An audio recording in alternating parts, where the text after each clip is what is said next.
le départ. Donc le temps de pilote d'être à la pédale de frein, la bagnole ne donne pas, la voiture ne marche pas un petit peu en avant. Il va croire à ce départ. Attention, elle tombe tous les bords jusqu'à terre. Le départ est imminent, ça va être chaud. C'est parti. Un super départ de Martin. Un super départ de la R8. Un super départ de la Rallye 2. Alors maintenant, derrière ça bouscule un peu. Est-ce que l'Alpine va sortir les marrons du feu? Pour le moment, la Rallye 2, le Barbier prend le champ. Le deuxième prend du champ. R8 a du mal à rester en ligne. L'Alpine est en attente, en embuscade. N'oubliez pas qu'il va y avoir 8 tours, ça va être chaud. Il n'y a pas de place à faire. Il va falloir tenir les 8 tours.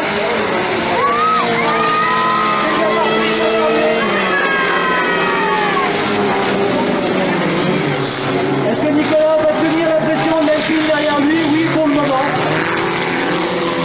Jean-Luc Herouet sur la Rallye 2 numéro 9, va-t-il pouvoir conduire longtemps la Golf? Je ne le pense pas. La Golf est à l'extérieur. Est-ce qu'elle va prendre l'avantage dans le virage ici ou non? Vous voyez, c'est pas évident. C'est pas évident. C'est pas évident de passer. Alors c'est toujours le petit train pour le moment, il n'y a pas vraiment d'attaque. Chacun s'observe, le coup commence à se creuser. Pascal fait une tentative, il essaye. Alors ça va être comme ça, il va attaquer la 210 devant la R8. Il va porter plusieurs attaques pour essayer de le démoraliser, le démobiliser. Lequel réussira mieux? C'est une course psychologique. Alors maintenant, est-ce que la R8 voit le museau d'Alpine se croiser derrière lui? C'est pas évident, elle est tellement basse d'Alpine qu'on ne la voit pas beaucoup derrière. On l'entend surtout. Pour le moment, ça... Il faut bien qu'Alpine...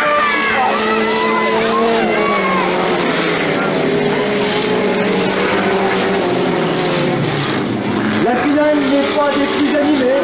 Il y a eu des demi-finales beaucoup plus animées que ça. Et voilà, c'est aussi la course. Les places semblent être établies là. À part la petite bagarre entre la Golf et la Rallye 2 numéro 9 dans le bas du circuit pour la 4e place. On attend le 33 qui monte son pare-choc. Yvick, dépêche-toi. Yvick, dépêche-toi. La 33.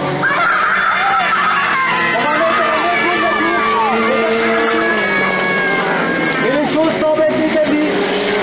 Barbier devant jette la Rallye 2 comme un beau diable dans le virage au bout de la ligne droite.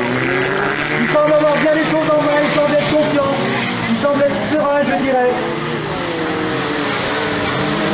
Derrière ça suit, chacun est à sa place. Il n'a pas envie de discuter, semble-t-il, la place de celui qui précède.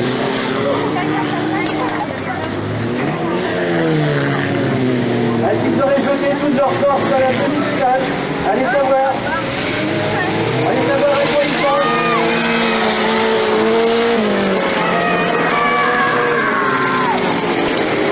La petite Alpine ne semble pas au mieux de sa forme. On n'a pas les accélérations qu'elle a d'habitude, elle fume un petit peu. Alors est-ce qu'il a raison? Je ne sais pas. Est-ce un problème de boîte de vitesse? Je ne sais pas. Oui, peut-être qu'elle nous réserve quelque chose.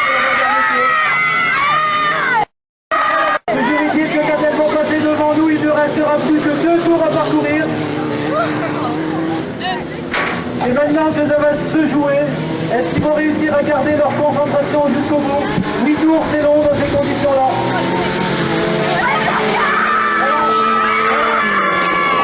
Ça bagarre pour la 4e place, mais non, Jean-Luc Herouet garde sa 4e place. Il va la défendre âprement jusqu'au bout. Je l'ai déjà vu, c'est un habitué des pelotons, c'est un ancien coureur cycliste. Il sait ce que ça veut dire, il sait ce que c'est la pression des autres. Il ne va pas se laisser démonter comme ça par une Golf qui va venir chercher un petit peu l'arrière de sa Rallye. Même si c'est un grand dame des supporters qui sont devant moi. Vous n'aurez plus de poids. Ça vibre ici.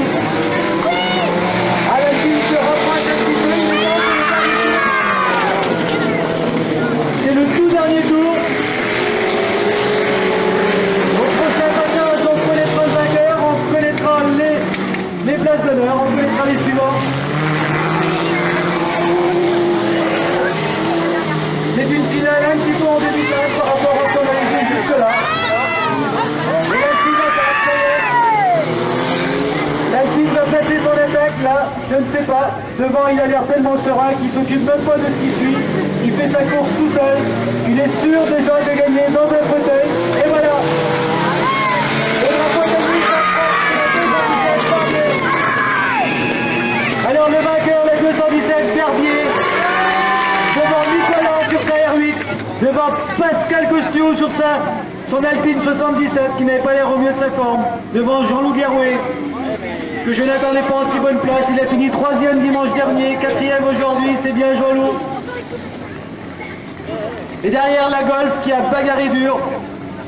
Envoyer 8 tours, c'est long hein, parce que les voitures ont passé la ligne d'arrivée. Je vois à l'intérieur, tout est allumé sur le tableau de bord. Ça veut dire que le moteur est extrêmement chaud, qu'il n'y a plus de pression d'huile, que l'eau bout. 8 tours n'est pas habituel.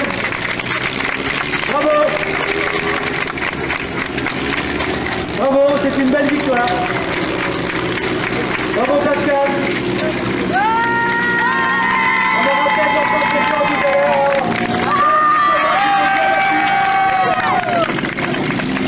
C'est bien battu avec sa R8. Il est plus tout jeune. Erwan Sudo n'a rien pu faire. Il a fait ce qu'il a pu. On peut lui faire confiance. Voilà, à 66. Ranou Etienne. Bah dis, il fait un discours maintenant. Alors vous remarquerez qu'il y a 9 voitures au départ, parce que tout à l'heure il y a eu un accrochage entre la 43 et la 52. Il a été très difficile de savoir s'il y avait faute volontaire ou si c'était un incident de faute. Alors ce qui fait que comme il y avait de la place sur la piste, les commissaires ont décidé de leur donner leur chance et de les laisser courir tous les deux. Donc ils vont pouvoir en découdre, ici ça va en découdre à 9. La détrigue pour 8, je ne sais pas comment ils s'arrangeront avec le circuit. Toujours est-il que le départ est imminent. Il a été encore incité au 205. Je fais les extérieurs. Ah, c'est un spécialiste des extérieurs, je lui ai fait l'extérieur. Alors voilà, les voitures sont à partir dans quelques minutes.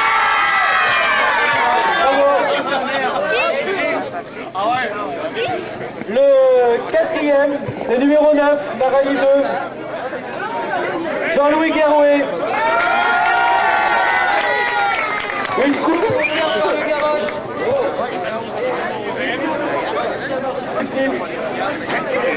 Ça marche plus? Ah si. Une coupe.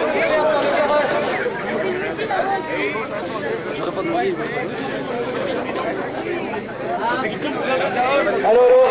Une coupe offerte par le garage Manec et fils de fou. Voilà Jean-Louis. Et bonne fête Jean.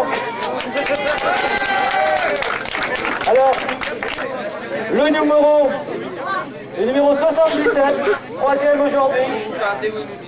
Alors pour lui remettre la coupe, je vais appeler Monsieur Vrignot, adjoint au maire du Fou. Monsieur Vrignot est là. Voilà. Remettre la coupe au 3e. Pascal Costio, sur son Alpine 77. D'accord, non? Qu'est-ce qui s'est passé? Il a raté sa vitesse, ça arrive, même au meilleur à la fin. Alors donc la coupe du 3e, voilà. Une superbe coupe offerte par le comité des fêtes, pardon.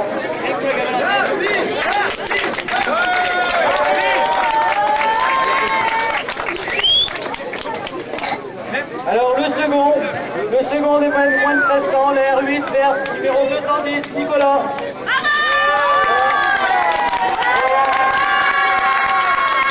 Alors une coupe de l'autocross du Fou.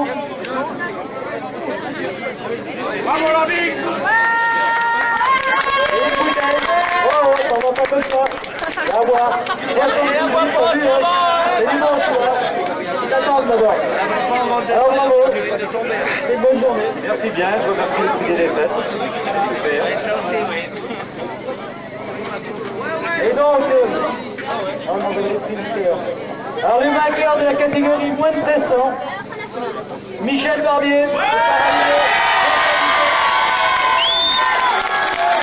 Je vais appeler pour lui remettre son trophée, je vais appeler Monsieur Rose-Morduc, adjoint au maire du Fou. C'est pas tout à fait sur ces terres là, mon frère qui est venu en toute amitié. C'est le dire. Ah voilà. Une coupe de l'autocross cette coupe bien méritée. Et à l'année prochaine, si vous le voulez bien.